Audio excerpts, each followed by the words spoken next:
What's up guys, this is Saman from Aesthetic Progression and this is my vlog 4. I am sorry that I have not been regularly uploading my videos these days, just got too busy with the finals, but I am done. So here you go, my first vlog back after about a month is going to be shoulders. I haven't really filmed shoulders a lot. Not because I do not do shoulders, but I prefer doing shoulders at the gym. I like to do a lot of drop sets, and I do not have done so many dumbbells at home, so which is why I like doing the drop sets. But this shoulder workout is for those people whose weak points are deltoids, and you just cannot grow big, round deltoids. So the first exercise we are going to start with is going to be your typical seated military press. Now, one thing you need to notice is this is a seated military press. Seated military press. Okay. A lot of people turn it into an incline press by arcing their back too much, arcing their chest. What you want to do is put your chest and the back straight against the bench, or in other words, all parts of the bench needs to touch all parts of the back. You should not be rounding your back or anything to get that extra leverage so that you can push the more weight. Also, what you can see is when I'm going at the top, I am trying to push my dumbbells towards each other in an angle. If you can see, what I'm doing here is not a mistake, but I'm trying to push it in intentionally. I can do that by tilting my thumb a little bit towards me. What that does is it places a little bit more focus on the medial deltoids, which is the one that causes the most roundness. Now, the tilt you're seeing here is because of my ground, which is tilt, it's my garage. Other than that, try taking the negatives down to 3 to 4 seconds and give that tilt. You'll feel an extra burn on the deltoids. After that, we move on to the lateral raise. The reason why I did seated is to show you guys, or for those people that tend to swing a lot during the deltoid side laterals. Also, if you can see, my negatives are ridiculously slow. I am only using, I believe, 10-15 pounds in here, but due to my negatives, it's really getting difficult for me as long as the negatives are 5 seconds. That's when I notice I get the most gains on the laterals. I have a couple of different techniques, but this is one of those that I haven't used in a long while, so that's one lesson to you. If you guys have been stuck on the body part or stuck in a muscle or an exercise, just changing the things a little bit or spicing things a little bit would actually help you bring those muscles, bring those body parts, and bring those exercises up in a lot of ways. So give that a try. If you guys have been doing standing, make sure you do it seated. Your weights are going to go down, but that's not our concern. What we want to get here is going to be bigger muscles, not really necessarily stronger. Plus, these does not make you really stronger. Just because you side lateral like 80-pound dumbbells doesn't mean anything in the real world as well, unlike squats and deadlift.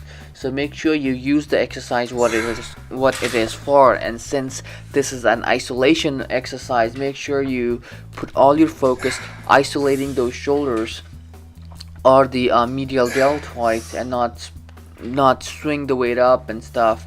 Make sure you again focus on the negatives. That's the most important part on this exercise, is going to be focusing on your negatives or on your way down. This set is only 3 sets for 8 to 10 repetitions, but make sure those repetitions count, so each one of them has to be in a supreme quality. After that, we move on to the face pulls. Face pulls are one of the best exercises you can do for rear delts as well as your trapezius. It's like killing 2 birds with 1 stone over here. Once we get to a different angle, I'll show you guys the techniques I use to grab the handles. But for right now, if you guys haven't done these face pull yet, a lot of people actually don't do these. Just because maybe it's because it's difficult for elbows and whatnot. But give this a try. I'll show you guys another technique for the elbows, but give this a try. You'll see an massive improvement on your rear delts as well as your traps. When you pull these, remember which muscles you are working. So since we are working our rear delts in this case, try pulling those weights or cables from the rear delts and not from the back. This is not a back exercise right now we're doing. We can obviously do this for the back as well, but then we'll be using our back. But in this exercise we are using our rear delts to pull the weights up. When you do that, when you come back all the way, make sure you guys hold it for a second or so like I am doing, and then release. When you go down or when you put the weight back, make sure you go all the way in a manner that it will your rear delts will be extended as far as possible. I'm sorry about the light that I am seeing over here. I did not really notice much of it. I wasn't even sure, but how the light and this.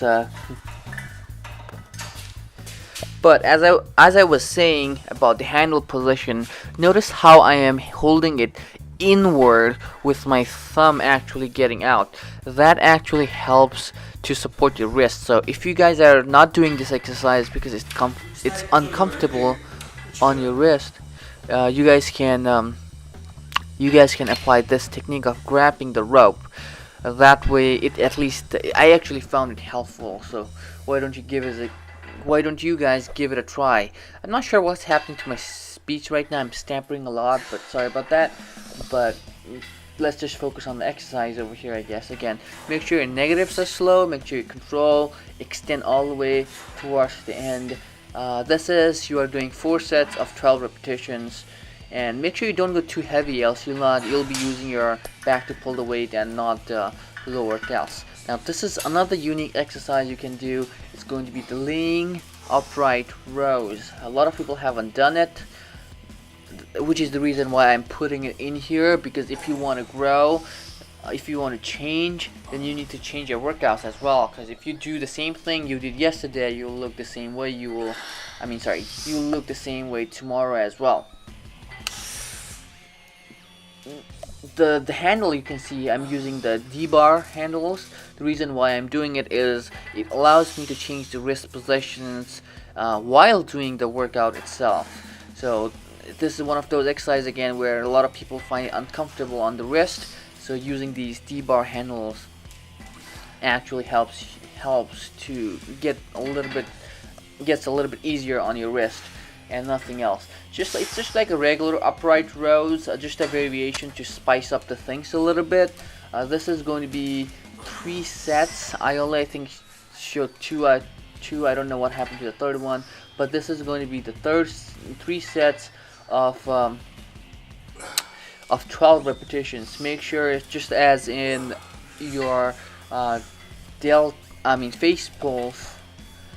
Make sure you're using the traps now to pull the weight. It's the same technique. You're using the muscles that you want to use. Okay, that's all. The principle it is to any kind of lifting. And now, after the deltoids, I decided to work a little bit on my arms. Right now, I'm working on my forearms and the biceps. For the forearms, I am doing the traditional forearm curl. I'm doing it on the easy bar curl because it's a little bit easier on the wrist. Again, nothing special about it. If you want, you guys can do on your regular straight bar curl as well.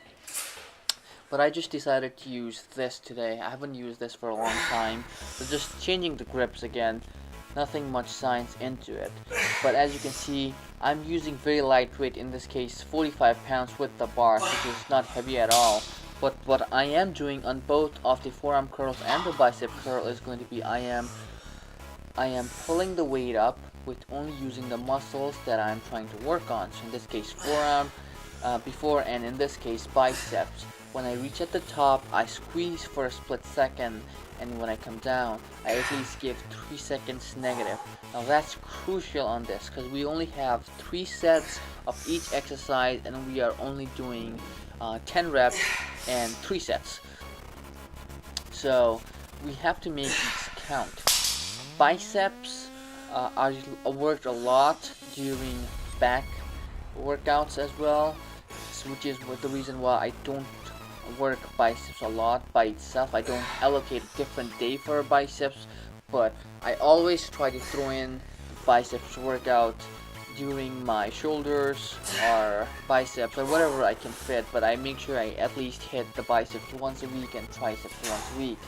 It's just that today I wanted to hit the biceps, so here it is, a bicep workout. Plus I already have big enough biceps.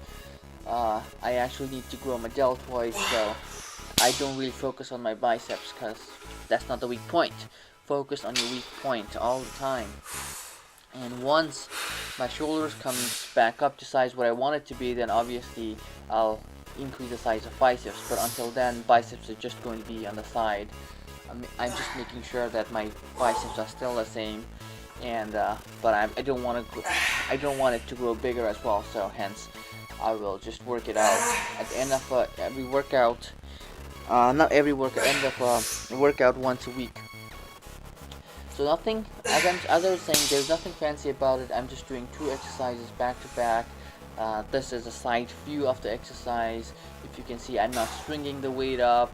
I'm just strictly curling it using my forearm, pausing it at the top, and again taking like 3-4 seconds to lower the weight down.